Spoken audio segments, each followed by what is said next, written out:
بسم اللہ الرحمن الرحیم۔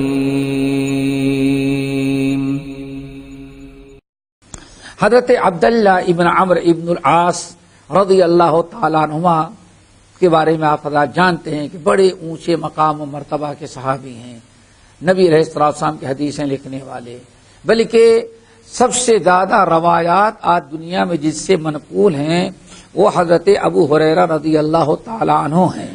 حضرت ابو ہریرہ رضی اللہ تعالیٰ عنہ خود کہتے ہیں کہ لوگوں سب سے زیادہ ہم نے حدیثیں یاد کی صرف عبداللہ ابن عمرو ابن العاص ہیں، جن کو ہم سے بھی زیادہ حدیثیں یاد ہیں، اور اس کی وجہ یہ ہے کہ وہ لکھتے تھے اور میں لکھتا نہیں تھا۔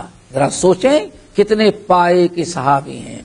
نبی علیہ السلام نے بہت ساری روایتوں میں ان کے بڑے فضائل بیان کیے گئے ہیں۔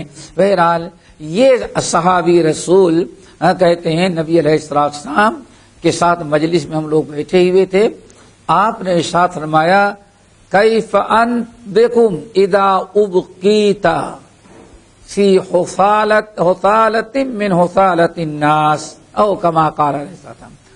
اے لوگو، آج تو تم لوگ بہت الحمدللہ مزے کی زندگی گزار رہے ہو، بڑے خوشحالی کی زندگی گزار رہے ہو، بڑے امن و امان کی، لیکن اس وقت تمہارا حال کیا ہوگا جب تم رہ جاؤ گے، تم باقی رہو گے کس کے اندر؟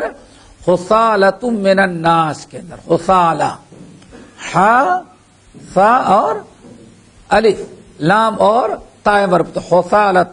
حثالہ کس کو کہتے ہیں؟ حثالہ کس کو کہتے ہیں؟ آپ نے دیکھا ہوگا چاول،